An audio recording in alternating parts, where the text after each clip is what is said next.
वो असत्य तत्व है। यानी ये पंच भौतिक तत्व ये बनते हैं, बिगड़ जाते हैं।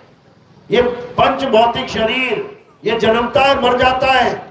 ये सारी कायनात बदलती रहती है, ये सदा एक सी नहीं रहती। प्रकृति का नियम ही बदलाव है। ये सब झूठ है, असत्य है, माया है। तो सत्य क्या है हे अर्जुन? सत्य केवल और केवल आत्मा है। कौन सी आत्मा?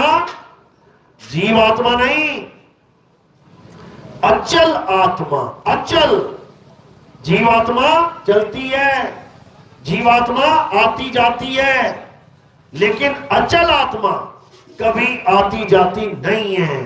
अचल आत्मा कभी चलती नहीं है। इसी को कबीर साहब समझा रहे हैं। आवे ना जावे, जन्मे नहीं मरे, सो निज पीव हमारा हो। यानी हमारा परमात्मा कौन है? जो इस संसार में कभी नहीं आता, जो ना आता है ना जाता है, जो जन्मता नहीं मरता है, कभी नहीं जन्मता कभी नहीं मरता। सो निज पीव हमारा हो। वही हमारा परमात्मा है, वही हमारा असली गुरु है। तो वो क्या है?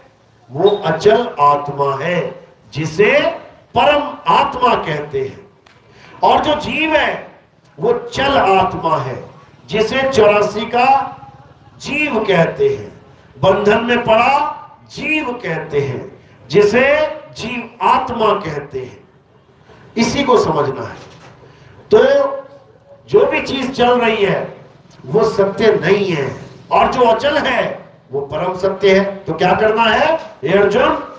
असत्य तत्व को त्यागना है और परम सत्य को धारण करना है। कैसे करेंगे? क्या राम राम जपना पड़ेगा? क्या राधे राधे जपना पड़ेगा? क्या ओम नमः शिवाय जपना पड़ेगा? मुसलमान है तो क्या अल्लाह अल्लाह जपना पड़ेगा? सिख भाई है तो क्या वाहिगुरु वाहिगुरु जपना पड़ेगा? ईसाई है तो क्या हालेलुया जपना पड़ेगा? यहूदी है तो क्या यहोवा यहोवा जपना पड़ेगा?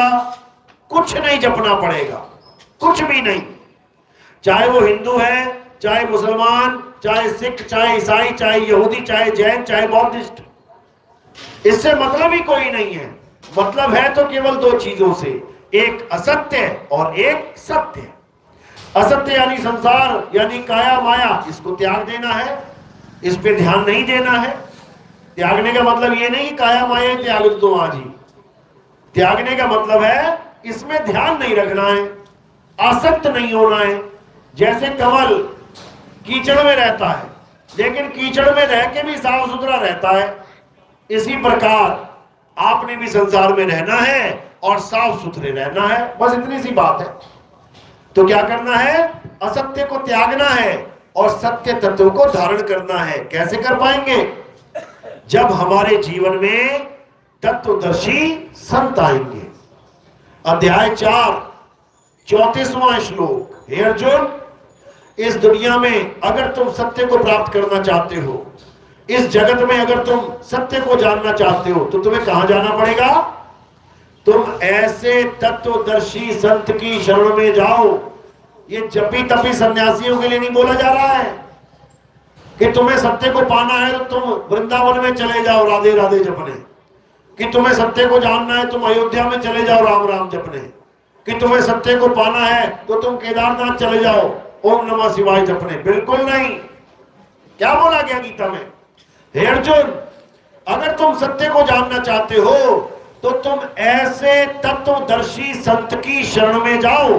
तत्वदर्शी संत मतलब जो दोनों प्रकार के तत्वों का ज्ञान रखता हो, जो असत्य तत्व को छुड़वाने और सत्य तत्व को लखाने में समर्थ हो, उसके पास जाओ।